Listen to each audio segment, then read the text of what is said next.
कानी बहू। किशोरी लाल जी के बेटे राघव की शादी की बात जगह जगह चल रही थी, लेकिन किशोरी लाल जी को कोई लड़की पसंद ही नहीं आती थी। और उसकी एक ही वजह थी, किशोरी लाल जी का लालची होना। उनको लड़की वालों से मोटा दहेज चाहिए था और इसी चक्कर में एक दिन वो एक बहुत पैसे वाले के घर अपने बेटे का रिश्ता लेकर पहुंचे। उस आदमी का नाम था ओम प्रकाश। देखे किशोरी लाल जी, मेरी एक ही बेटी है और मेरी सारी संपत्ति जायदाद सब कुछ मेरी बेटी नैना का ही है। पापा, नाम से लगता है बहुत खूबसूरत होगी। कितना अच्छा नाम है ना, नैना। ओ, वैसे बात तो सही है आपकी। अब इतना पैसा है, जमीन जायदाद है, इकलौती बेटी, आप भी क्या करेंगे? सब कुछ उसे ही देंगे ना। बिल्कुल ठीक पहचाना आपने। बस बेटी की शादी और सारी जायदाद उसके नाम। पापा, बिना देखे हाँ कर दीजिए ना। इतना अच्छा रिश्ता फिर कहाँ मिलेगा? माला माल हो जाएंगे हम। मैं अपनी बेटी को बुलाता हूँ। अरे नहीं नहीं नहीं नहीं, आपकी बेटी का नाम नैना है, सुनकर ही लगता है बहुत सुंदर होगी। रहने दीजिए अंकल, मैं तो आपकी बेटी के नाम से ही इतना खुश हो गया हूँ कि उसे बिना देखे शादी करने को तैयार हूँ। अब तो मैं उसका चेहरा सीधे शादी के बाद ही देखूंगा। और इस तरह राघव नैना का चेहरा नहीं देखता और उससे शादी कर लेता है। शादी के बाद अपनी सुहाग रात पर जब राघव नैना का घूंघट उठाकर देखता है तो नैना की आंखें बंद थी। कितनी खूबसूरत हो तुम नैना, जरा अपनी आंखें खोलकर मेरी तरफ देखो तो सही। नहीं, मुझे शर्म आती है। अरे, मैंने तुम्हें शादी से पहले भी नहीं देखा, और अब अगर तुम आंखें खोलकर मुझे देखोगी भी नहीं तो मुझे अच्छा कैसे लगेगा? इससे पहले कि नैना अपनी आंखें खोलकर राघव की तरफ देखती, अचानक से लाइट चली गई और राघव नैना को पूरी तरह से देख भी नहीं पाया। अगली सुबह नैना राघव के लिए नाश्ता बनाकर लेकर आई। अरे ये क्या, आधा पराठा सीका हुआ है और आधा बिल्कुल कच्चा। ये तुमने क्या किया नैना? बहू, तुमने क्या आधा पराठा तवे से नीचे लटका कर रखा था, जो आधा सिका है और आधा कच्चा? मुझे जितना दिखेगा उतना ही तो सीखूंगी ना पापा जी। जहाँ जहाँ मुझे नजर आ रहा था वहाँ मैंने सीख लिया, और जहाँ जहाँ नहीं दिखा वहाँ कच्चा रह गया होगा। इसका क्या मतलब है? ये कैसा मजाक कर रही है तुम? अरे बहू, तुमने इतना लंबा घूंघट क्यों लगाया हुआ है? देखो, हमारे घर में बहुओं को बेटी की तरह रखा जाता है, और फिर तुम तो इतना सारा माल लेकर आई हो। देखो, ये घूंघट डालकर रखने की कोई ज़रूरत नहीं है। हाँ नैना, पापा जी ठीक कह रहे हैं, तुम तो आराम से रहो, अपना ही घर समझो। नैना अचानक से अपना घूंघट उठा लेती है।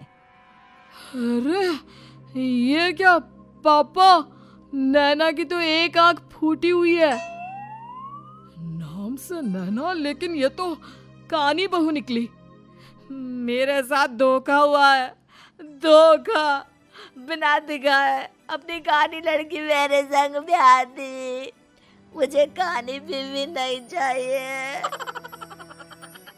मुझे अभी ओम प्रकाश जी से बात करनी पड़ेगी। आखिर उन्होंने मेरे साथ ऐसा किया क्यों? अरे, आप लोगों ने ही तो पापा से कहा था कि आप लोग शादी से पहले मुझे देखना नहीं चाहते। अब मेरे पापा पर क्यों इल्जाम लगा रहे हैं? अरे लेकिन उन्हें बताना तो चाहिए था ना कि तुम कानी हो, एक आंख से तुम्हें दिखाई नहीं देता। किशोरी लाल और राघव नाराज होकर ओम प्रकाश को अपने घर बुलाते हैं। पापा जी, ये आपने क्या किया? शादी से पहले बताया क्यों नहीं कि नैना की आंखों में परेशानी है? अरे, आप ही ने तो लड़की देखने से मना कर दिया था। अरे लेकिन आप बता तो सकते थे। आपको तो हमारी बेटी की प्रॉपर्टी चाहिए थी, वो भी पूरी की पूरी।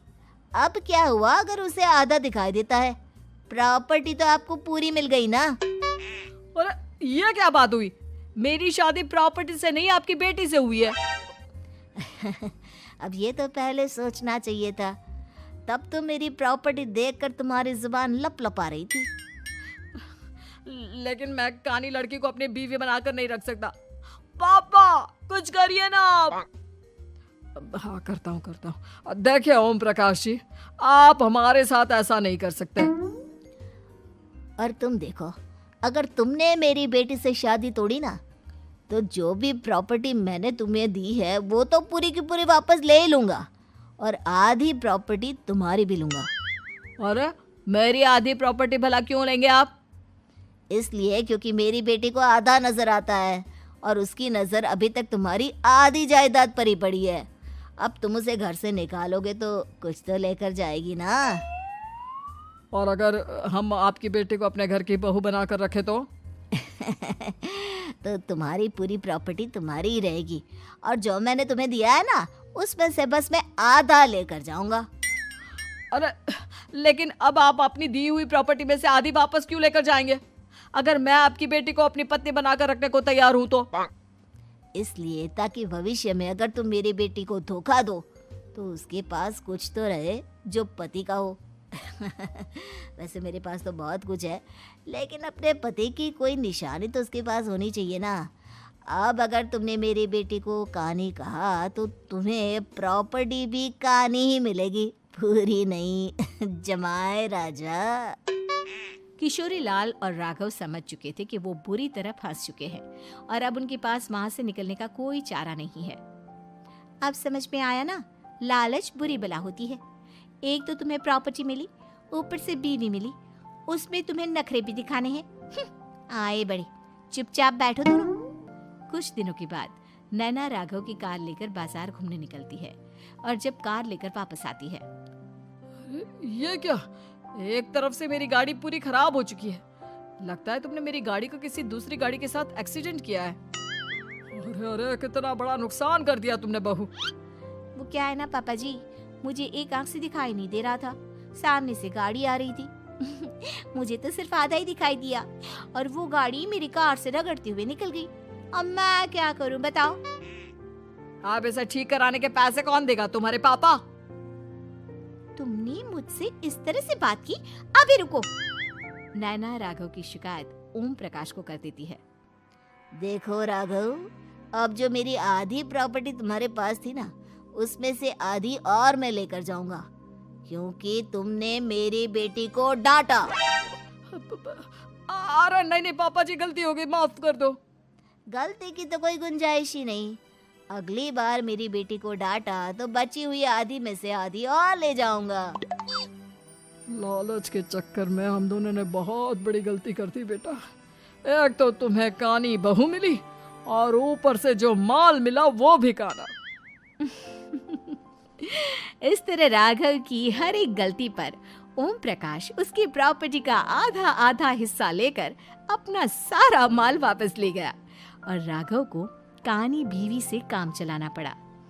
भाई लालच वाकई में बुरी बला है।